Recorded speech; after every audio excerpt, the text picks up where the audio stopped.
శాంతి. ఈరోజు Murali date 2 October 2023. బాబా చెప్తున్నారు, మధురమైన పిల్లలు, కొత్త ప్రపంచం కొరకు తండ్రి మీకు అన్ని కొత్త విషయాలే వినిపిస్తున్నారు, కొత్త మతాన్ని ఇస్తున్నారు. అందువల్లనే వారి గతిమతి అతీతమైనది అని మహిమ చేస్తారు. ఈరోజు మురళిలోని ప్రశ్న: దయాహృదయులైన తండ్రి పిల్లలందరినీ ఏ విషయంలో హెచ్చరిస్తూ ఉన్నతమైన భాగ్యాన్ని తయారు చేస్తారు? సమాధానము: పిల్లలు శ్రేష్టమైన భాగ్యాన్ని తయారు చేసుకోవాలనుకుంటే సేవ చేయండి. ఒకవేళ కేవలం తింటూ నిద్రిస్తూ సేవ చేయకుండా ఉంటే ఉన్నతమైన భాగ్యాన్ని తయారు చేసుకోలేరు అని బాబా అంటున్నారు. సేవ చేయకుండా తినడము అది పాపకర్మయే అవుతుంది. అందువలన బాబా అప్రమత్తం చేస్తున్నారు, మొత్తం ఆధారం అంతా చదువుపైనే ఉంది. బ్రాహ్మణులైన మీరు చదువుతూ ఇతరులను చదివిస్తూ ఉండాలి, సత్యమైన గీతను వినిపించాలి. తండ్రికి పిల్లలపైన దయ కలుగుతుంది కావున ప్రతి విషయాన్ని అర్థం చేయిస్తూ మార్గము చూపిస్తూ ఉంటారు. పాట: మేము మీరు కలిసిన రోజు నుండి. ఓం శాంతి. ఆత్మిక తండ్రి అర్థం చేయిస్తున్నారు, అనంతమైన తండ్రి పిల్లలను ఎప్పుడు కలుసుకుంటారో అప్పటి నుండి అన్ని కొత్త విషయాలే వినిపిస్తారు. ఎందుకంటే ఈ తండ్రి కొత్త ప్రపంచాన్ని స్థాపన చేస్తారు. మానవులైతే ఎటువంటి కొత్త విషయాలను వినిపించలేరు. ఈ తండ్రినే హెవెన్లీ గాడ్ ఫాదర్ అంటే స్వర్గ రచయిత అని అంటారు. వారు అనంతమైన తండ్రి స్వర్గ స్థాపన చేస్తారు. నరకాన్ని స్థాపన చేయువాడు రావణుడు. పంచవికారాలు స్త్రీలో, పంచవికారాలు పురుషునిలో ఉంటాయి. అది రావణ సాంప్రదాయము. కనుక ఈ కొత్త విషయాన్ని వినిపించాము కదా. స్వర్గాన్ని తయారు చేయువారు పరంపిత పరమాత్మ, వారినే రాముడు అని అంటారు. నరకాన్ని తయారు చేయువాడు రావణుడు. అతడి బొమ్మను తయారు చేసి ప్రతి సంవత్సరము తగిలిబడుతూనే ఉంటారు. ఒకసారి కాలిపోయాక ఆ శరీరం మళ్ళీ కనిపించదు. ఆత్మ వెళ్ళి మరొక శరీరాన్ని తీసుకుంటుంది. రూపురేఖలు మొదలైనవన్నీ మారిపోతాయి. అయితే ఇక్కడ ప్రతి సంవత్సరము అదే రూపురేఖలున్న రావణుని చిత్రాన్ని తయారు చేసి తగిలిబెడుతూనే ఉంటారు. వాస్తవంలో ఎలాగైతే నిరాకారుడైన శివబాబాకు ఏ రూపురేఖలు లేవో అలాగే రావణునికి కూడా ఏ రూపురేఖలు లేవు. ఈ వికారాలే రావణుడు అని బాబా మనకి అర్థం చేయిస్తున్నారు. భక్తి మార్గంలో మనుషులు ఏమి కోరుకుంటారు? భగవంతుడు భక్తి ఫలితాన్ని ఇచ్చేందుకే లేక రక్షించేందుకే వస్తారు. ఎందుకంటే భక్తి మార్గంలో చాలా దుఃఖం ఉంది, అల్పకాలికమైన క్షణభంగురమైన సుఖం ఉంది. ఇప్పుడు భారతవాసీలది పూర్తిగా దుఃఖమయమైన జీవితము. ఎవరి కొడుకు మరణించినా, ఎవరైనా దివాలా తీసినా వారి జీవితం దుఃఖపూరితంగా అయిపోతుంది. తండ్రి చెప్తున్నారు, నేను అందరి జీవితాన్ని కూడా సుఖమయంగా చేసేందుకే వస్తాను. తండ్రి వచ్చి కొత్త విషయాలు చెప్తున్నారు. నేను స్వర్గస్థాపన చేసేందుకే వచ్చాను. అక్కడ మీరు వికారాల్లోకి వెళ్ళరు. అది నిర్వికారి రాజ్యము. ఇది వికారి రాజ్యము. ఒకవేళ మీకు స్వర్గ రాజ్యం కావాలి అంటే దానిని ఆ తండ్రియే స్థాపన చేస్తారు. రావణుడు నరక రాజ్యాన్ని స్థాపన చేస్తాడు. మరి మీరు స్వర్గంలోకి వెళ్తారా? వైకుంఠానికి మహారాజు మహారాణులుగా, విశ్వానికి అధికారులుగా అవుతారా? ఇలా తండ్రి తన పిల్లలను అడుగుతున్నారు. ఇవి ఏ వేద శాస్త్రాలు మొదలైన వాటిలోని మాటలైతే కావు. రామ రామ అనమని, ప్రతి గుమ్మము అంటే ప్రతి గడప తిరగమని, మందిరాలు, తీర్థస్థానాలు మొదలైనవి వెళ్ళమని, లేక గీత, భాగవతం మొదలైనవి చదవమని బాబా ఎప్పుడూ చెప్పరు. సత్యయుగంలో అయితే శాస్త్రాలు ఉండవు. మీరు భలే ఎన్ని శాస్త్రాలు మొదలైనవి చదివినా, యజ్ఞ, జప, తప, దాన పుణ్యాలు చేసినా అవన్నీ ఎదురు దెబ్బలు తినడమే అవుతుంది. వాటి వలన ప్రాప్తి ఏమీయూ లేదు. భక్తి మార్గంలో ఎలాంటి లక్ష్యము, ఉద్దేశము ఉండదు. నేను మిమ్మల్ని స్వర్గానికి అధిపతులుగా చేసేందుకే వచ్చాను అని బాబా అంటున్నారు. ఈ సమయంలో అయితే అందరూ నరకవాసులుగానే ఉన్నారు కదా. ఒకవేళ మీరు నరకవాసులు అని ఎవరికైనా చెప్పినట్లయితే వాళ్ళు కోప్పడతారు. నిజానికి నరకము అని కలియుగాన్ని, స్వర్గము అని సత్యయుగాన్ని అంటారని మీకు తెలుసు. తండ్రి వైకుంఠ సామ్రాజ్యాన్ని తీసుకొచ్చారు. స్వర్గానికి అధిపతులుగా అవ్వాలనుకుంటే తప్పకుండా పవిత్రులుగా అవ్వాల్సి ఉంటుంది అని తండ్రి చెప్తున్నారు. ముఖ్యమైన విషయం పవిత్రతయే. చాలామంది మనుష్యులు మేము పవిత్రంగా ఎప్పుడూ ఉండలేము అని అంటారు. అరే, స్వర్గంలో వెళ్ళేందుకు తండ్రి మిమ్మల్ని పావనంగా తయారు చేస్తున్నారు. మొదట శాంతిధామానికి వాపస్ వెళ్ళి తర్వాత స్వర్గంలోకి రావాలి. దేహమును వదిలి అశరీరులై వెళ్ళాలి. అందువలన దేహాభిమానాన్ని వదిలేయండి అని అన్ని ధర్మాల వారికి చెప్తున్నారు. నేను క్రైస్తవుడను, నేను బౌద్ధుడను, ఇవన్నీ కూడా దేహ ధర్మాలు కదా. ఆత్మ అయితే ఆ మధురమైన ఇంటిలో పరంధామంలో ఉంటుంది. ఇప్పుడు వాపస్ ముక్తిధామానికి వెళ్తామా అని తండ్రి అడుగుతున్నారు. అక్కడ మీరు శాంతిగా ఉంటారు. అయితే మీరు వాపస్ ఎలా వెళ్ళగలరో చెప్పండి. తండ్రినైన నన్ను, మీ మధురమైన ఇంటిని స్మృతి చేయండి. దేహ ధర్మాలన్నీ వదిలివేయండి. ఇతను మామ, పినతండ్రి, పెద్దనాన్న మొదలైన అన్ని దేహ సంబంధాలను వదిలేయండి. స్వయాన్ని ఆత్మగా, దేహీగా అనగా దేహాన్ని ధరించిన ఆత్మగా భావించండి. నన్ను స్మృతి చెయ్యండి అని బాబా చెప్తున్నారు. ఇదే మీరు చేయాల్సిన శ్రమ. నేను ఇంతకంటే ఎక్కువేమీ శ్రమ ఇవ్వను. శాస్త్రాలు మొదలైనవి ఏవైతే చదివారో వాటన్నింటినీ వదిలివేయండి. నేను నూతన ప్రపంచం కొరకు మీకు నూతన మతమును అంటే నూతన సలహాలను ఇస్తాను. ఈశ్వరుని గతి మతి భిన్నమైనవి అని అంటారు కదా.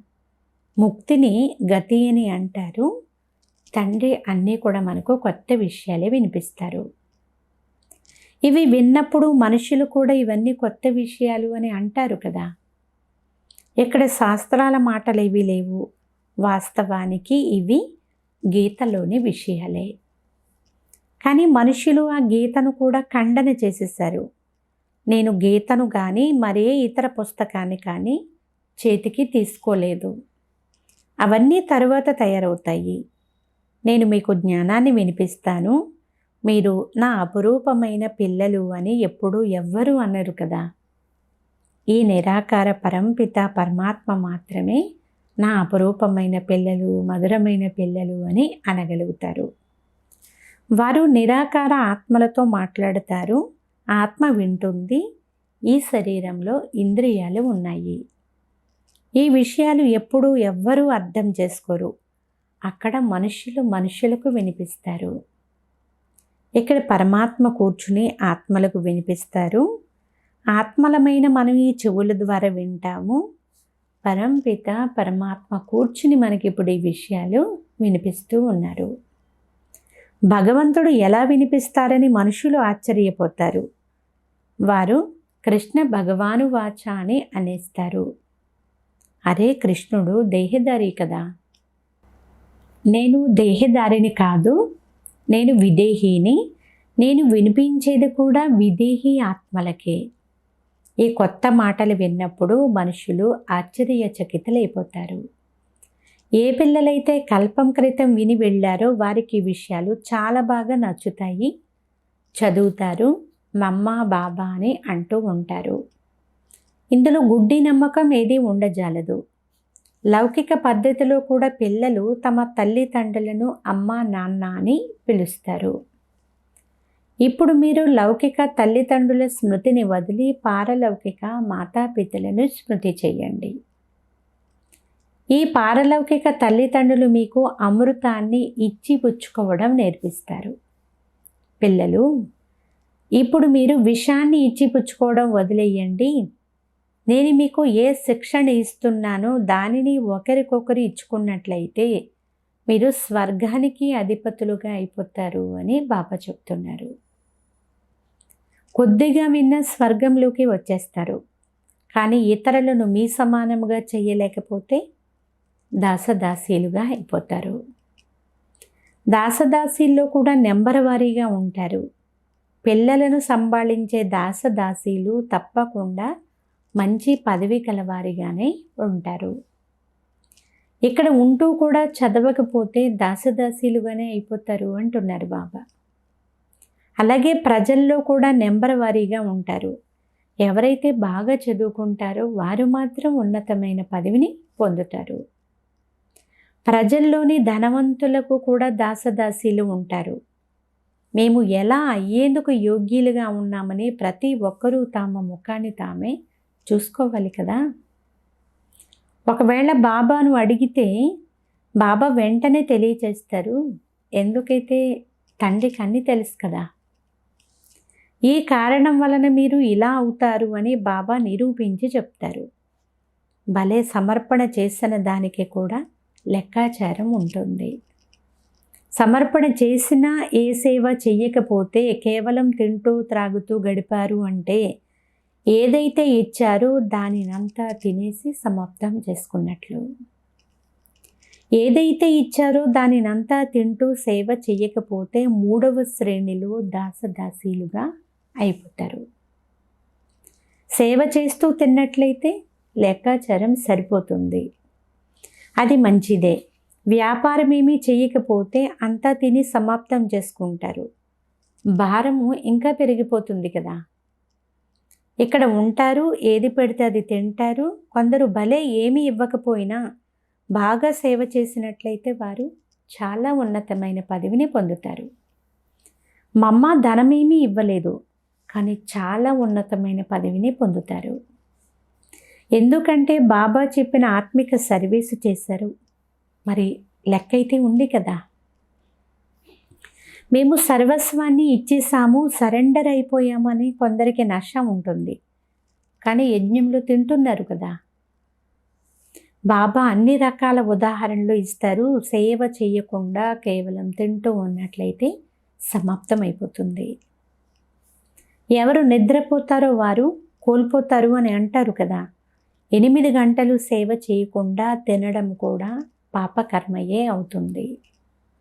కేవలం తింటూ ఉంటే ఏమీ జమ కాదు, మళ్ళీ ఇంకా సేవ చేయాల్సి ఉంటుంది.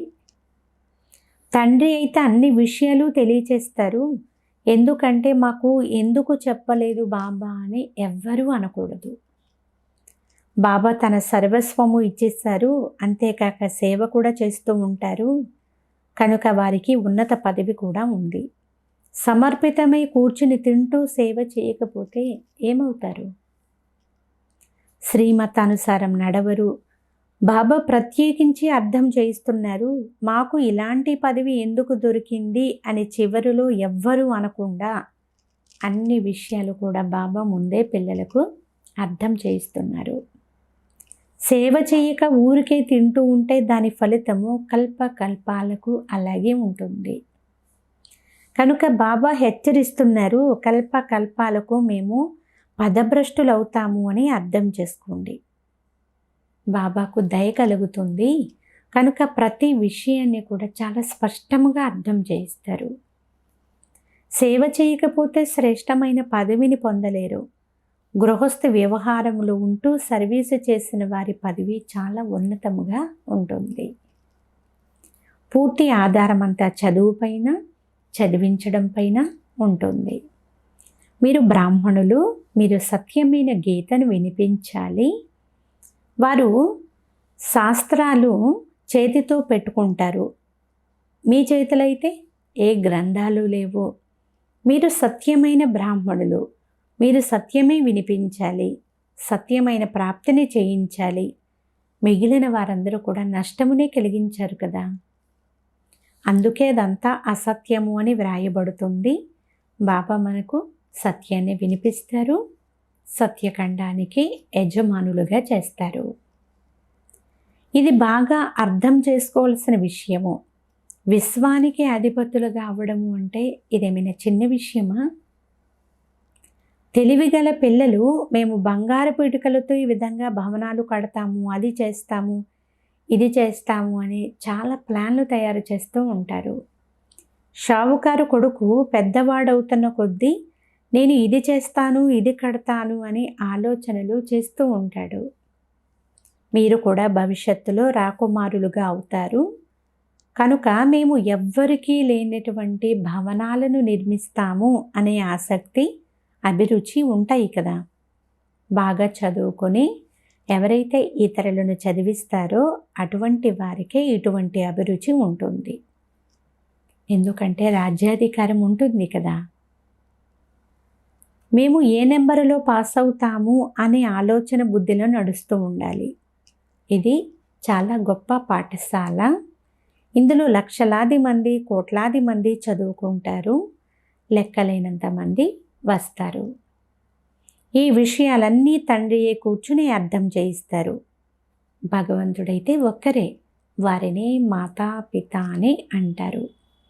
వారే వచ్చి దత్తత తీసుకుంటారు. ఇవన్నీ కూడా ఎంతటి గుహ్యమైన విషయాలు చూడండి.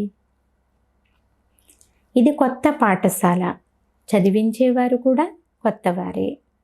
ఎంత బాగా అర్థం చేయిస్తారు. యోగ్యులైన వారి జోలెను, బాబాను స్మృతి చేసిన వారి జోలెను బాబానే నింపుతారు. తమ తల్లిదండ్రులను ఎవ్వరూ ఎప్పుడూ మర్చిపోరు. మరి సంగమ యుగములోని పిల్లలు తండ్రిని ఎలా మర్చిపోగలుగుతారు?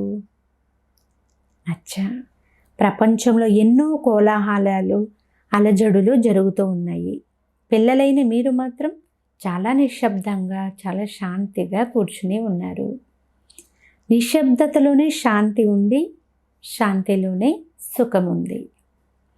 ముక్తి తర్వాత మరలా జీవన్ముక్తి ఉంది అని పిల్లలకు తెలుసు కదా. పిల్లలైన మీకు కేవలం 2 శబ్దాలు మాత్రమే జ్ఞాపకం ఉన్నాయి. అల్లా అంటే పరమాత్ముడు మరియు మన యొక్క సామ్రాజ్యము. కేవలం అల్ఫను స్మృతి చేయడం ద్వారా సామ్రాజ్యం లభిస్తుంది. ఇంకేం మిగిలింది? ఇక మిగిలింది మజ్జిగయే. అల్లా లభించారు అంటే వెన్న లభించినట్లే. మరి వెన్న మీకు లభించినప్పుడు మిగిలినదేముంది? అంత మజ్జిగే కదా. మనం మౌనంగా శాంతిగా ఉంటాము. మౌనముగా ఉంటూ మనం శ్రీమతాన్ని అనుసరిస్తున్నాము అనేది మీకు తెలుసు. కానీ విచిత్రం ఏమంటే పిల్లలు అల్లాను కూడా పూర్తిగా స్మృతి చెయ్యరు, మర్చిపోతారు. ఎందుకు అంటే మాయ తుఫానులను తీసుకొస్తుంది. బాబా కూడా మన్మనాభవ మధ్యాజీభవ అని అంటారు. గీతలో కూడా ఈ శబ్దాలు ఉన్నాయి. కావున మీరు గీత బోధించే వారిని మన్మనాభవ మధ్యాజీభవ అనే పదాలకు అర్థం ఏమిటి అని ఒక్కసారి అడిగి చూడండి. నన్ను స్మృతి చేసినట్లయితే మీకు సామ్రాజ్యం లభిస్తుంది అని బాబా అంటారు. దేహ ధర్మాలన్నీ వదిలి దేహీగా అయిపోండి, తండ్రిని స్మృతి చేయండి. అప్పుడు మీకు సామ్రాజ్యం లభిస్తుంది. అల్లాను జపించినట్లయితే సామ్రాజ్యం లభిస్తుంది అని సిక్కుల గ్రంథంలో చెప్పబడింది. సత్యఖండం పైన రాజ్యాధికారం లభిస్తుంది. మనము ఈ ప్రపంచానికి పూర్తిగా అతీతముగా ఉన్నాము. ఇలా ఇంకెవ్వరూ అనలేరు. బాబా మీకు కొత్త కొత్త విషయాలు వినిపిస్తారు. మిగిలిన వారంతా పాత విషయాలే వినిపిస్తారు. ఈ విషయం చాలా సహజమైనది. అల్లాకు చెందిన వారిగా అయితే సామ్రాజ్యం లభిస్తుంది. అయినా పురుషార్థమైతే చేయవలసి ఉంటుంది కదా. మీ సమానముగా తయారు చేసే సేవ ఎంతెంతగా చేస్తూ ఉంటారో అంతగా ఫలితం కూడా ఉంటుంది. మనుషులకు అల్లాను గురించి తెలియదు. అలాగే వారసత్వం గురించి కూడా తెలియదు. బే అనగా సామ్రాజ్యము అనే వెన్న. కృష్ణుని నోటిలో వెన్న చూపిస్తారు కదా, మరి తప్పకుండా స్వర్గస్థాపన చేయువారే ఆ సామ్రాజ్యాన్ని కూడా మనకి ఇచ్చి ఉంటారు. అచ్చా, మధురాతి మధురమైన అపరూపమైన పిల్లలకు మాతాపిత బాప్దాదాల ప్రియ స్మృతులు మరియు గుడ్ మార్నింగ్. ఆత్మిక పిల్లలకు ఆత్మిక తండ్రి నమస్తే.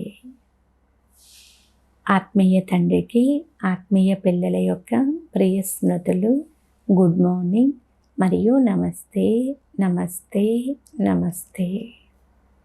ధారణ కొరకు ముఖ్య సారము. ఫస్ట్ పాయింట్, మధురమైన ఇంటికి వాపస్ వెళ్ళాలి కనుక దేహ ధర్మాలను సంబంధాలను మరచి స్వయాన్ని దేహీగా ఆత్మగా భావించాలి.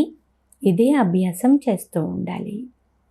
సెకండ్ పాయింట్, బాబా నుండి ఏ శిక్షణలైతే మీకు లభించాయో వాటిని ఇతరులకు కూడా ఇవ్వాలి. మీ సమానముగా తయారు చేయాలి. రోజుకు 8 గంటలు సేవ కూడా చెయ్యాలి. ఈరోజు వరదానము, శుద్ధమైన ఫీలింగ్ ద్వారా ఫ్లూ జబ్బును సమాప్తం చేసి వరదానాలతో పోషింపబడే సఫలత మురత్ భవ. సారాంశము, పిల్లలందరికీ బాబ్దాదా యొక్క శ్రేష్టమైన మతం ఉంది. పిల్లలు సదా శుద్ధమైన ఫీలింగ్లో ఉండండి. నేను సర్వశ్రేష్టమైన ఆత్మను, అనగా కోట్లలో కొందరు ఆత్మల్లో నేను సర్వశ్రేష్ఠ ఆత్మను, నేను దేవ ఆత్మను, నేను మహాన్ ఆత్మను, విశేష పార్ట్దారి ఆత్మను. ఈ ఫీలింగ్లో ఉన్నట్లయితే వ్యర్థమైన ఫీలింగ్ అనే ఫ్లూ ఎప్పుడూ కూడా రాజాలదు.